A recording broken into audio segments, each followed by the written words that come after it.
And oh my god, here comes Wolverine busting in on the Witchblade. He's gonna start some shit. Hey everyone, welcome back to Northman Reviews, and we are looking at the Marvel Top Cow crossovers. Still, we are looking specifically at the Devil's Reign storyline. Still, Chapter 5, Wolverine and Witchblade. Now we're getting to some fun shit. I mean, honestly, if we're looking at all the other chapters, like they've been entertaining enough to some degree, with quality at varying levels. And it just seems like they've been getting better as they go along. Like the first one with Weapon Zero and Silver Surfer is fucking boring in my opinion. And then the Cyblade Ghost Rider, fine. And then the Ballistic Ghost Rider, that was fun. Written by Warren Ellis, some cool fun art, but not like the storyline is kind of basic, just these two going around killing demons. And that's what's kind of been the first, after the Weapon Zero Silver Surfer, the next three, 2, 3, and 4 were just these guys teaming up, heroes teaming up and taking on like demons. That's what Cyblade Ghost Rider did, that's what Ghost Rider Ballistic did, and that's what Ballistic and then Wolverine did. They're just like teaming up and killing demons of various sorts, you know? And that's fine. Cool art by some good artists. But now we finally get to Witchblade. And as always, like each chapter starts with and ends with like a certain character. So it started off with, I mean, the Weapon Zero, Silver Surfer, they bookend each other, but we'll go Cyblade, then Ghost Rider, and then Ghost Rider leads into Ballistic. And then Ballistic will lead into Wolverine. Now Wolverine is leading into Witchblade, and then so on and so forth. So we got Wolverine and Witchblade. And, I mean, the storyline will get into that, but then it's Michael Turner, man, in the prime of his career. And if I remember correctly, I don't remember what issue this kind of fell in storyline wise, and I don't even know if it's like canon anymore, in the Witchblade series. But Michael Turner was putting in the work, man. Like, he rarely had an issue off, if ever, in his first run. I'm sure he did. I'm sure my brother Rob can correct me. He's going through the Witchblade series now. But I remember, like, Michael Turner was drawing all the issues of Witchblade, and then not only did he take on this issue and several pages of the next one, but then he was doing some crossovers with Tomb Raider, right? And this is all before then he went into Fathom. But he was just, man, this guy was putting in some hours. And looking at the art, it's pretty basic, you know. And when I see basic, I mean basic for him, which is always great, Michael Turner art. But you think he could skimp and just like, okay, this is just, you know, people are going to buy this either way, and I'm just going to draw some cool Witchblade and some cool Wolverine shit. But no, man, he made sure he was putting in the details with the backgrounds and the settings and everything. And so we're going to take a look. So not only with the amazing art, the story was pretty interesting, and it's different from the rest of the shit before it, and really from the rest of the shit afterwards. It actually has kind of a mystery that you're like, oh, what's going on? I mean, you don't think it's gonna last too long what they're doing, but it's just more than the mindless hero meets up and fights random demons, right? So in Witchblade, I don't remember where this fell at in the series. I feel like it was in the middle, 12 or 13 issue, maybe. I don't know. You can correct me. Maybe Rob, you can correct me. But there was an issue of Witchblade where there's this cool double-page spread. Robert hasn't gotten to it in his books yet, but it has Mephisto kind of like looming over the city as like Sarah is walking away. And it was kind of this ominous thing, which leads into this. So storyline-wise here, Wolverine was hanging out with Ballistic, and they were fighting Heatwave, of all people, because he got possessed and turned evil. And then there was a bunch of people partying because it was New Year's Eve, and then something happened, and all the people got whisked away straight to hell. So this is where we pick it off here. So here's Wolverine. He doesn't really, you don't see him yet. He's silhouetted. His friend, and that's what he explains here, Zoe. She worked for an interdimensional like law firm, and she called Wolverine in because she knew some shit was going on over there. She needed help or whatever. She was a bad, she was also possessed. It doesn't matter. So she's here. Wolverine talks about this. I think it's Times Square in New York, right?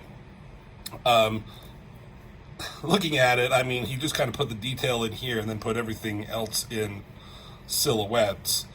So maybe that's a shortcut that he took, but that's, fine. You understand what's going on in like place and setting.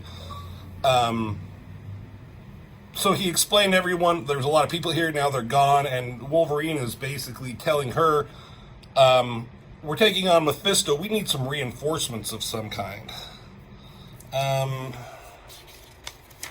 Actually, he doesn't say, I'm getting ahead of myself, he says that later here. No, they're just kind of saying like, oh, we're in some shit, we don't have any ideas how to do this. So then we get this cool, couple of face shots of Wolverine and his inner thoughts, basically recapping the storyline, talking about how being in other dimensions or alternate universes like messes with his head, and it's New York and it's the same thing, but everything's the same, but it's different. And Michael Turner, his art, I mean, everyone has a style, and it's hard to like deviate from something. Wolverine is a very handsome man here, more or less. I mean, he has his hair looks beautiful when it's down. He made a choice here with his hair to not make it like the points or something like that. It's basically just long hair and it flows down, and that's fine.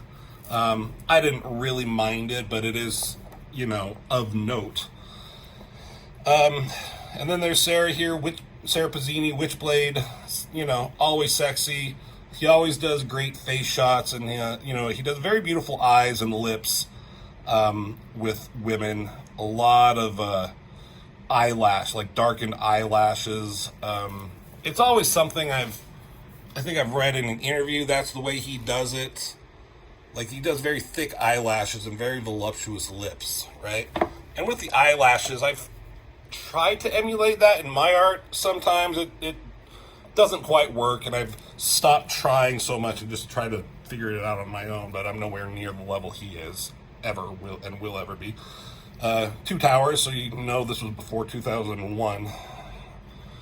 So Wolverine's talking about all the shit he's seen with the Devil's Reign storyline and the Demons Mephisto. Sarah has no idea what's going on. She's just talking about her own fucked up life regarding the Witchblade, everything that's gone on up to that point, right? And so here she is, again, weird choices sometimes. I wonder how often he does it. With artists do this with the panel layouts, leaving a lot of negative space. Like, I don't think to do that, and it's fine. Like, I don't think it ever disrupts the storyline, but I find it funny that people, like, is this a time saver? I would think that this one would be all the way down to here, to cover up all that. This panel, like, it's a panel within a sub panel back here with these little ones getting smaller and kind of cascading down.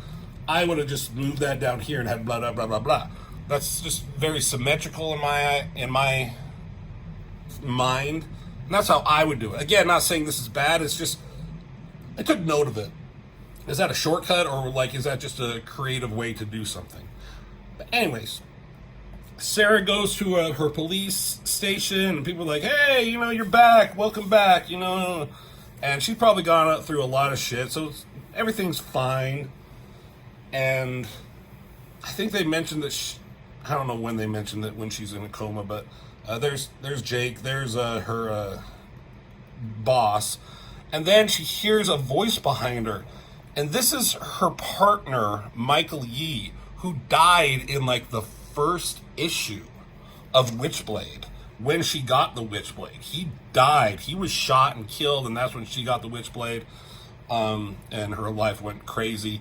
She tried using the Witchblade to bring him back to life, which he did for a moment, if I recall, and he was a weird, like, zombie person, and then it didn't keep, and then he, that was a whole ordeal for her. But he's alive here, and he only has just a Band-Aid over his head, and she's like, what? She drops her bag, and she's horrified. Like, what the fuck is going on? And she's can't figure it out. He's like, oh yeah, the bullet grazed my head, close call kind of a thing. And she's, these word boxes are her inner thoughts instead of having like a word thought balloon. She's like, but what happened? Like, he died. I remember it. I had the Witchblade. And she looks at the Witchblade, which can form itself to varying degrees, right? And she usually makes it into a watch just so she can have it on her hand at all point. But this is just a watch. And she's like, wait, am I dreaming? I was shot. There's a bullet wound here. I was shot. And she holds her head in her hands. Michael Turner does hair very, very well. Color. There's a lot of color going on here, but Michael Turner's always done hair pretty good. And they mentioned that she was in a coma, so, you've been in a coma for 2 days and you're back now, so take it easy. So she's just, like, trying to figure out what the fuck is going on here. And we, as the reader, we can kind of guess that some crazy Mephisto shenanigans are going on, but, she doesn't know that. So here's Wolverine, and he's wherever, behind a door, and he's talking with Zoe. Good muscles on here. The inking, who's the inker again? Inks, Jeff De Los Santos, Andy Kim, Team Tron, and Viet Trong. So that's a lot of inks. Michael Turner co-plotted this too with David Wool and Christina Z. He's probably like, this is what I want to do. Like, what? Like, I want to draw some cool Wolverine shit, so let's have it in here. But, yeah, the ink lines with Wolverine here in his arm. Kind of making him hairy, but not overtly hairy. Pretty good. So here's where he talks about, I can't take this on my own. I can sniff Mephisto out. His, like, stench is palpable enough of evil that I can, like, track him down. So that won't be a problem. But you're going to have to go back and get some reinforcements. And who is she going to get? Maybe some, like, good reinforcements, like the X-Men to meet up with Cyberforce or something? No, they don't. It's spoilers, it's Elektra, but whatever. So, here's Sarah, and she's still trying to figure things out. She goes to this tower, Kenneth Iron's home, and she's like, and here's what I'm talking about. Like, there's some pretty good detail in here. This, like, did Michael Turner draw all this to this extent, or did the inkers have a hand in it? Now that I think about it, that might be the case. Colorist is putting in some good work here, but she's talking about, like, she fell through this window. It should be broken. This piano is smashed, but everything's fixed, like nothing happened. And she's just kind of doubting her own sanity. She's walking through, still thinking to herself, what the fuck is going on? Goes to the ledge, still just thinking, and she's like, I don't get it. And someone comes up behind her and is like, I get it, and I want more of it. Grabs her around the waist, and it's Ian Nottingham.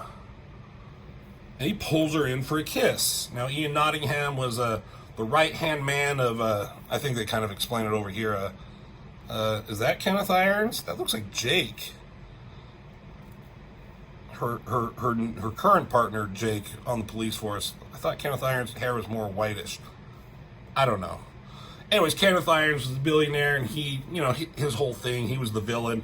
Nottingham was his right-hand man, but he kind of turned on Kenneth Irons, and I don't know, it kind of helped Sarah. I don't think they had any kind of romantic stuff going on with them at that point, but here he's just grabbing her, pulling her in. Again, good art by Michael Turner.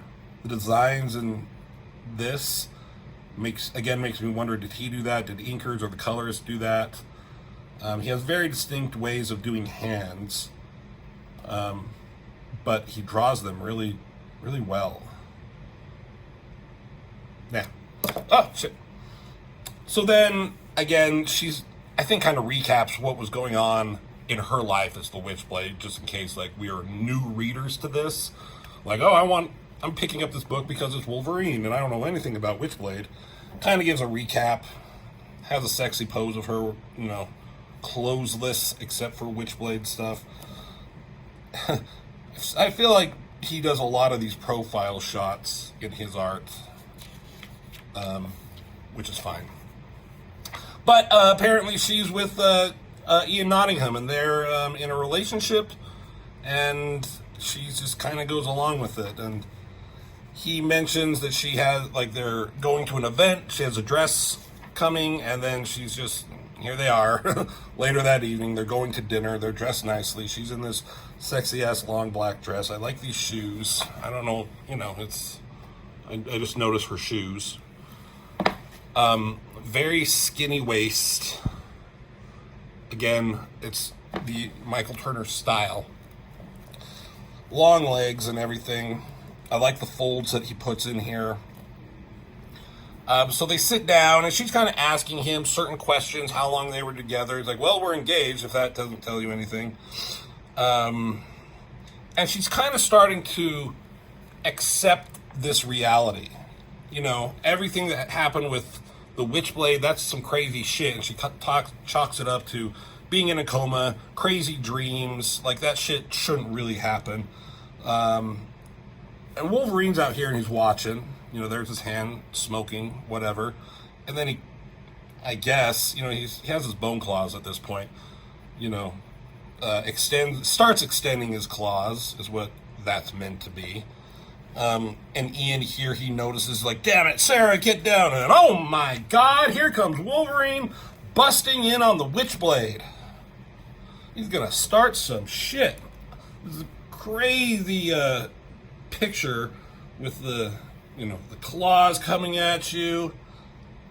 Wolverine's got, like, fucking nails, sharp nails like Sabretooth, plus his bone claws. It's kind of crazy. Looks very feral, but still very sexy. Sexy Wolverine. They're like, oh, get down, I'll take care of this motherfucker for you. Wolverine's like, yeah, I know who you are. Nice outfit, nice surprise, but I can smell your damnation stench.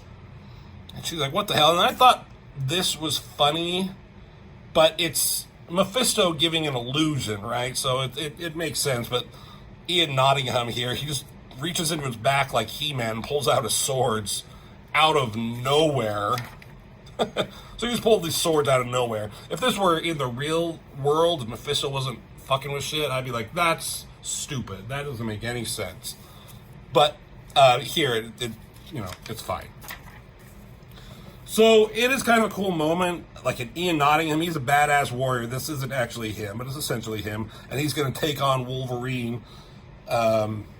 Wolverine comes at him. It's a big gaping mouth right there. And he slashes at him. He's like, no, do you have any idea how much that jacket costs? He slices at Wolverine. That's not going to stop him. Cool old silhouette with his eyes and teeth shining there. But then he gets tackled by Sarah. She gives him a fucking whack right across the chin. And he's like, stop. Don't you realize what the fuck is going on? Look at everyone. They're not even reacting. And she looks, and waiters and whoever else in the restaurant aren't reacting to any of this. He's like, your mind has been duped. Like, nothing is real here. So he grabs her with a big goddamn hand wrapping around her face and neck and chin and everything. Now, he also Michael Turner took a choice to make his claws kind of protruding out there, which I do not like. It doesn't make any sense because his claws are long, right? They are meant to retract into here. I actually read a video or article somewhere about someone talking about what that would actually do and how crazy that would be to come out and how it would break his bones every single time. Stuff you don't really think about. And thank God he has a healing factor, right? But, his hand is bent, so, like, they don't curve down like that. They have to be in his forearm here. So coming out like that, it's kind of silly. It doesn't make sense, but what the fuck does in comic books, right? So he grabs her, throws her down, and he's like, get the fuck off me. Like, I have a half a mind to gut you, but I know you've been duped. I always, for whatever reason, like that shot of Wolverine, and reverse like that shot of Sarah there. And, again, eyes with the thick eyelashes. But she notices her Witchblade starting to react finally. And she's like, damn it. What the fuck is going on? He's like, you better snap out of it. And, cool shot of the heroes fighting each other. He's like, you gotta snap out if you don't act fast. We're going to... And then Mephisto here, he was Ian Nottingham all the time. And he's like, oh, okay. I put on a little play, and you both played admirably for it. Cool shot of Mephisto. He's like, you played your part admirably, as did your co-star Wolverine. She's like, who the fuck are you? Like, this is like, everything is going crazy in her life, but she's like, what the fuck is going on now with the devil here? And cool hero shot. Wolverine, he's got weird hairy arms there, again with the claws coming out. Cool shot of Sarah. In covers and promotional stuff, she's usually naked except for the Witchblade, but usually they keep it realistic in the books, like here.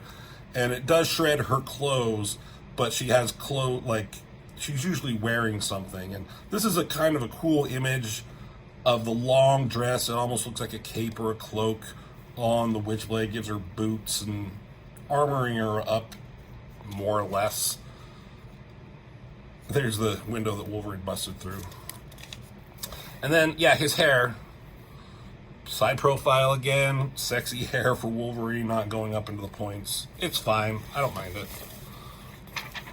But it's only because Michael Turner did it. I bet if anybody else drew it like that, I'm like, that's not fucking Wolverine's hair. What's going on with you? Why are you so bad at drawing? But it's Michael Turner. He's amazing. So they attack. She throws some Witchblade tendrils, or whatever you call them. Wolverine slashes. That's not going to do anything to Mephisto. And he's like, oh, yes, make me suffer. Show me what the Witchblade can do. She's like, fine. She fucking lights him up. How often did she do this? No, it's been a thing. Yeah, now that I think about it.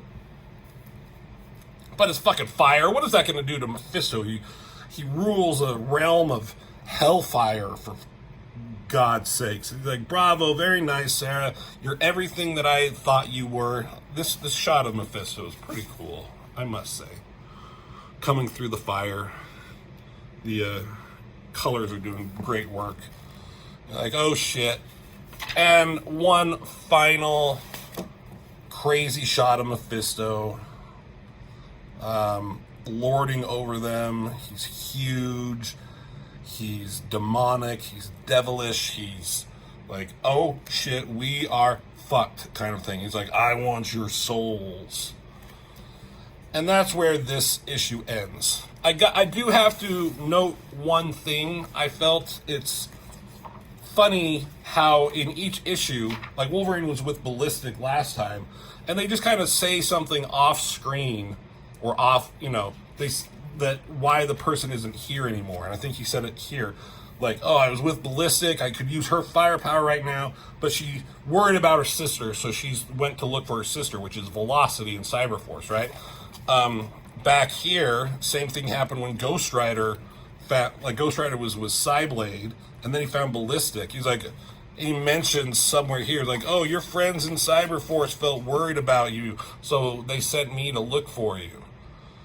And it's just like, oh, okay, so where's Cyblade? Fucking Cyblade disappeared, so that's fine. But, like, Cyberforce off panel asked him to find her, and now here, Ballistic's like, I gotta go find my sister. Like, they're looking for you. Whatever. It's kind of funny. In the next issue, Wolverine is in it for a minute. He doesn't just, like, disappear. I mean, he does disappear, but they give a reason why. we're not going to look at that right now. We'll get into it next time. So that's the Witchblade Electra. But that's it. Devil's Reign Part 5, done by Michael Turner. Wolverine and Witchblade. What more could you want? Some good shit going on in there. Better little storyline, sub-storyline than the rest. And I liked it. Probably the most enjoyable out of all the Devil's Reign. What do you like so far out of all the ones I've done? Is there any other characters between Top Cow and Marvel that you wish they would have had a crossover with during this? Who would have been better? The characters they chose... That was my TV turning off again, sorry. The characters they chose are fine, but I don't know. I'd have to think about it. But there it is. Hit that like and subscribe button and share. Comment on it. I appreciate everybody who interacts and watches these videos. It really means a lot to me, so thank you. And as always, I will see you in the next video.